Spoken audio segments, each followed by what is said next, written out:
We're back. This time we're taking a look at the latest expansion for the Firefly game.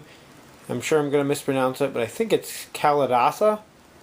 And it's another big box expansion here, another addition to the game board. This is going to add another section to your board. It's about a foot wide length of the board, same as the Blue Sun expansion did, but this time it's going on the right hand side of your board instead of the left. And we got a new supply planet as well as a couple new contacts. And then some extra cards for all our different decks. And the big new thing is the Operatives Corvette, which we'll get in here and take a look at. So the first thing we have is our new board.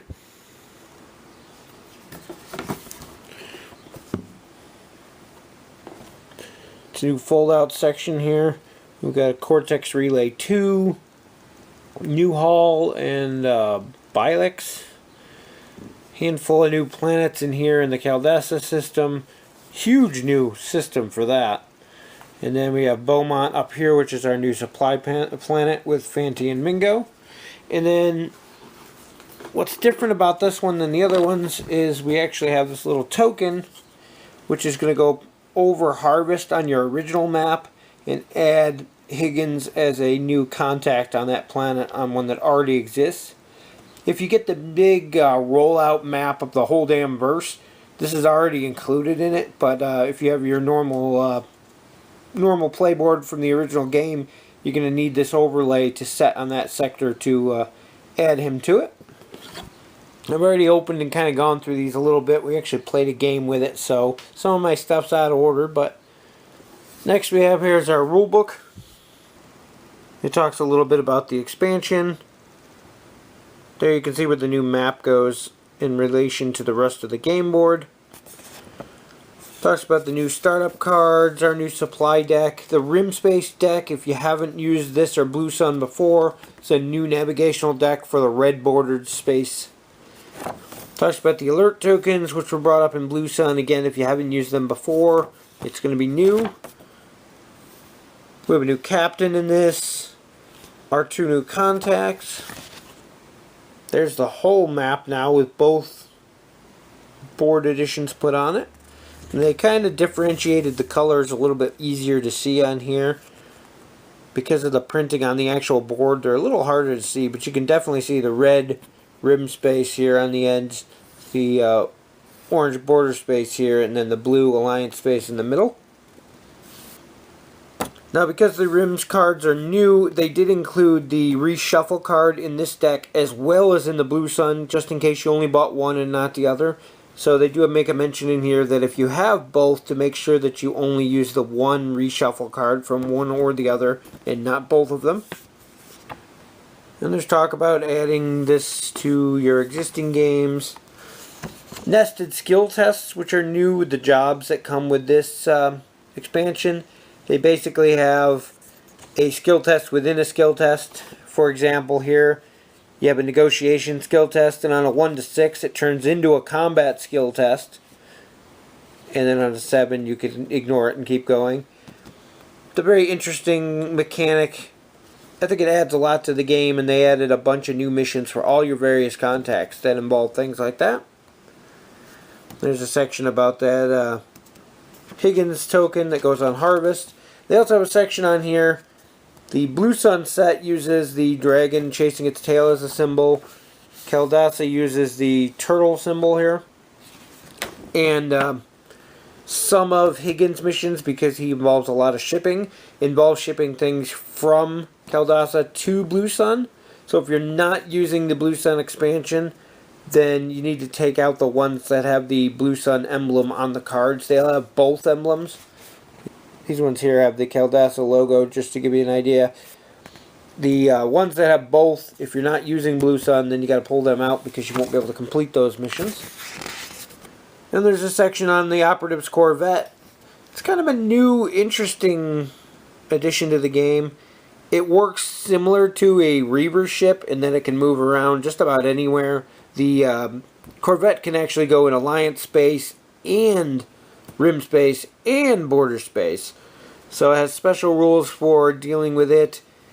And the the Corvette always trumps the Reaver Cutter, so if this ends up in the same square as the Cutter gets forced away, because even they're afraid of him.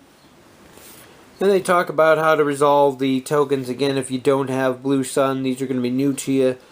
If you do, it's more of the same. The only real difference now is that you have the option of using either the Corvette or the Alliance Cruiser when you resolve one in the Alliance space. And if you resolve one that's in any other zone of rim space or border space, it has to be the Corvette. They talk about the cards added to the navigation decks to move the cruiser. A few little FAQs basically on how the Alliance alert tokens will function with the new ships. And another new aspect to the jobs that are part of this expansion is an optional bonus. So here at the beginning of a mission, you're going to pick up 3 cargo and 3 contraband. The actual mission is only to deliver the contraband, so you have that extra cargo. Before you complete the mission, you can decide to take this little secondary drop-off to drop the cargo off and get that much of a bonus on there. However, if you complete the mission down here, the mission's over and you no longer have that option. So it's something you have to do along the way if you want the results from it. But you can ignore it and it's not going to affect your job in any way. You just lose out on that bonus money. Say you have a contact that you can sell those 3 cargo to for more than that 1,500, then it might be in your best interest to just finish the mission off, sell that cargo to that contact, and you're making more money that way. But you can gain that bonus by doing that, especially if it's something that's along your route anyway. It's not really out of your way, and make a little bit extra money. They have new token to go with those jobs, so when you complete one of those jobs, you put that with it. And also a new addition to this expansion are dual job types, where you can have this one right here as an example is a shipping and a smuggling job. So if you have any bonuses from your crew or whatever that apply to shipping or smuggling jobs, you're going to get both of those. The job counts as both. Then we have our handful of new stuff here. Magistrate Higgins kind of has both lawful and illegal jobs.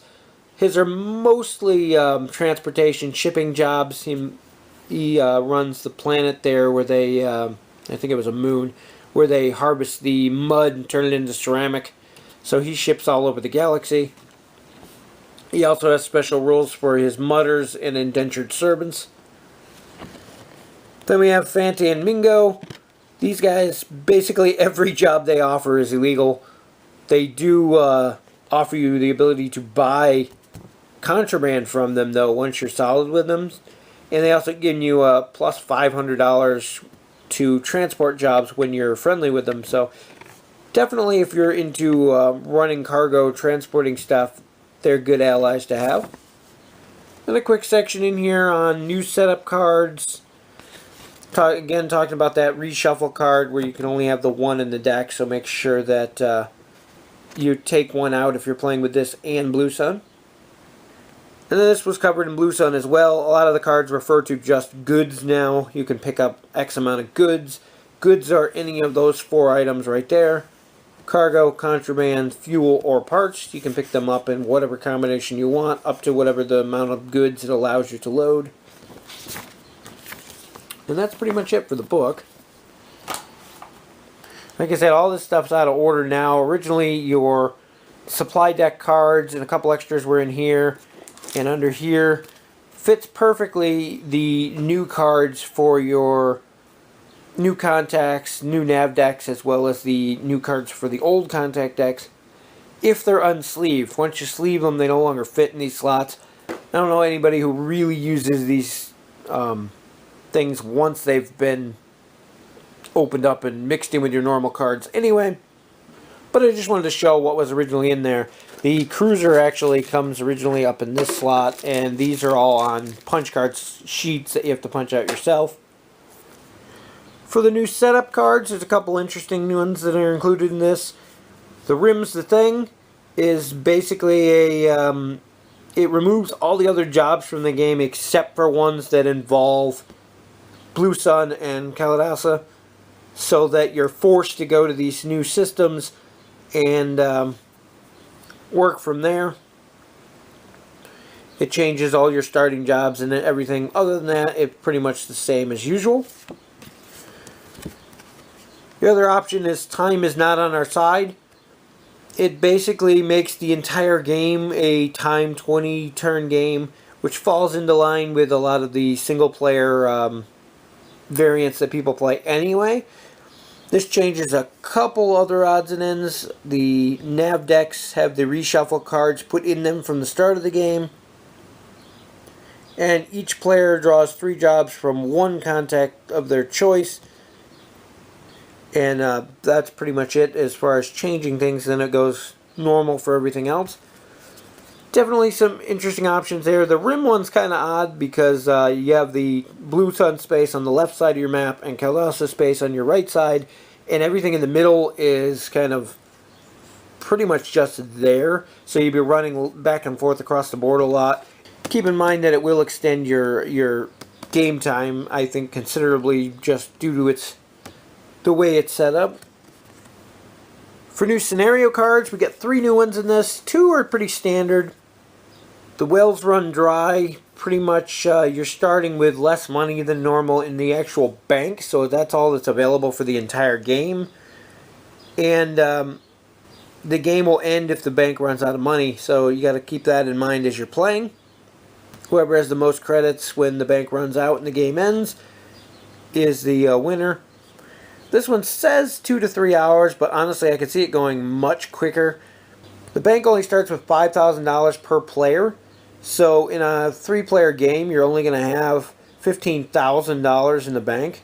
So it's going to go really quickly depending on what kind of jobs you're doing and things. So I don't see it actually lasting that long. I see this as being one of the quicker ones. And the next one is It's All Who You Know. This one is pretty much a race to see who can get the most amount of solid contacts in the least amount of time.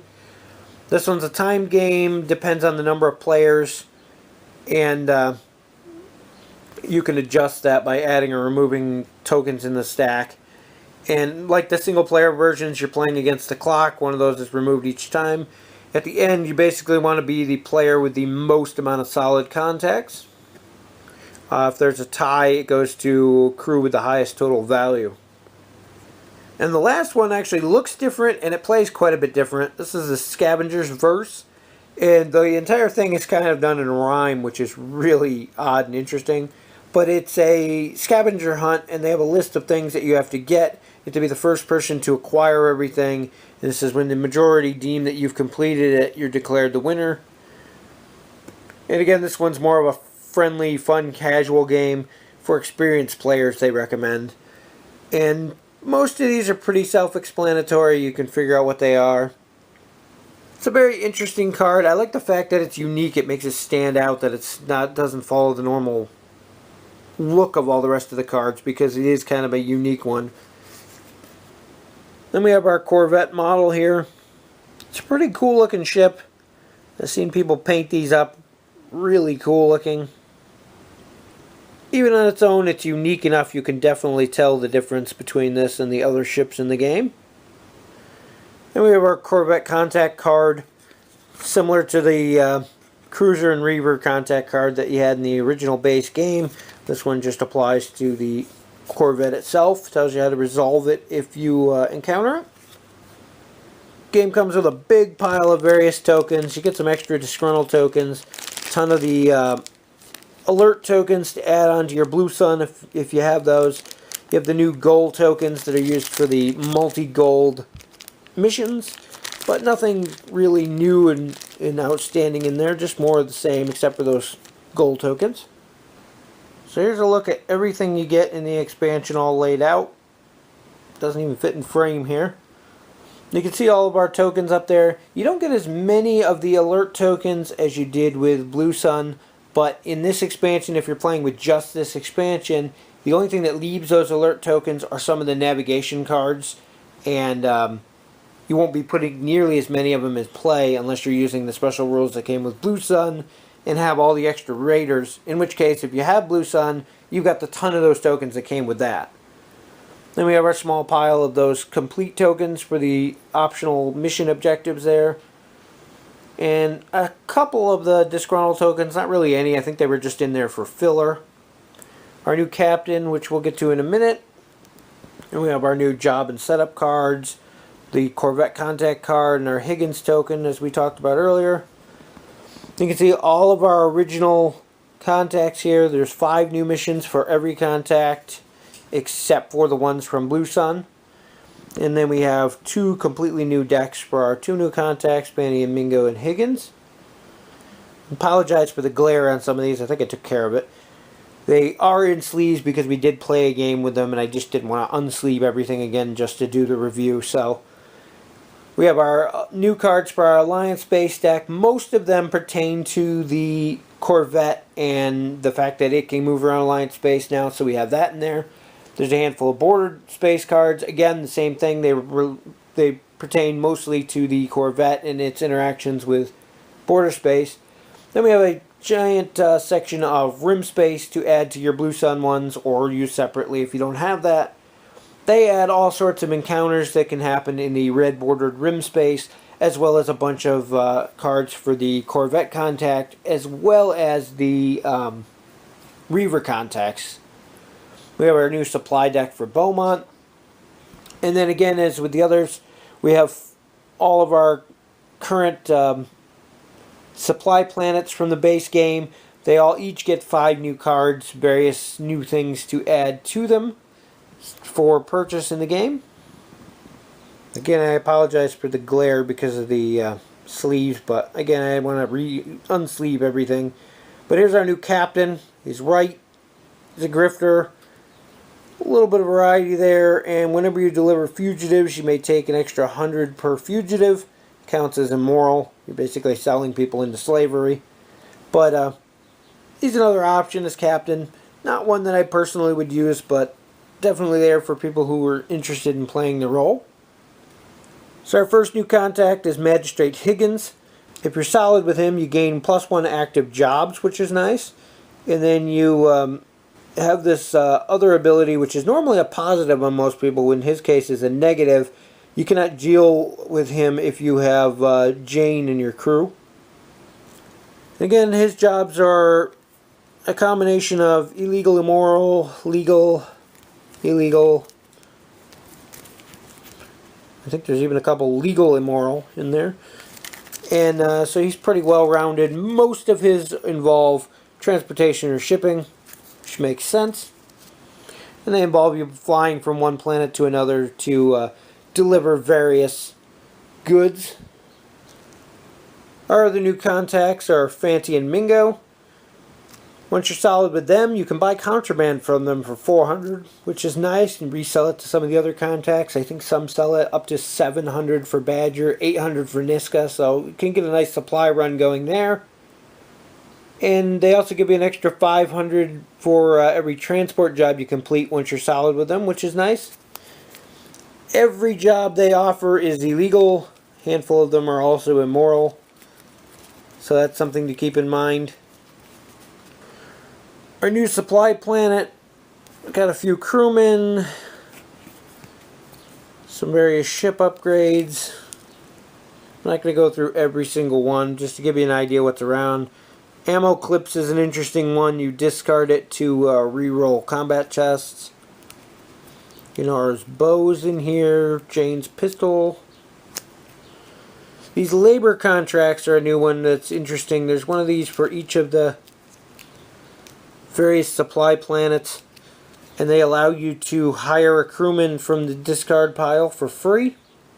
You have to buy these, hang on to them, but when you use it, you can use it in any location to hire those people. It does take you a buy action from wherever you are, but it's an interesting one. There's some various oddball stuff.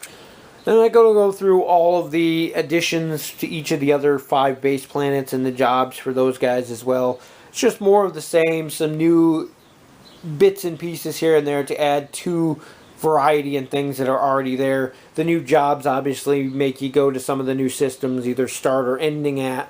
So it gives you some reason to come over to these systems. The new items, like I said, are more of the same, just cooler upgrades and things for your ship to add some new variety to the game. Overall, it's another pretty solid expansion. Still not sure which is better overall, this or Blue Sun, if you only had to buy one. I went with Blue Sun first. Not only did it come out first, but it also added the extra reavers, which did change a lot in the game.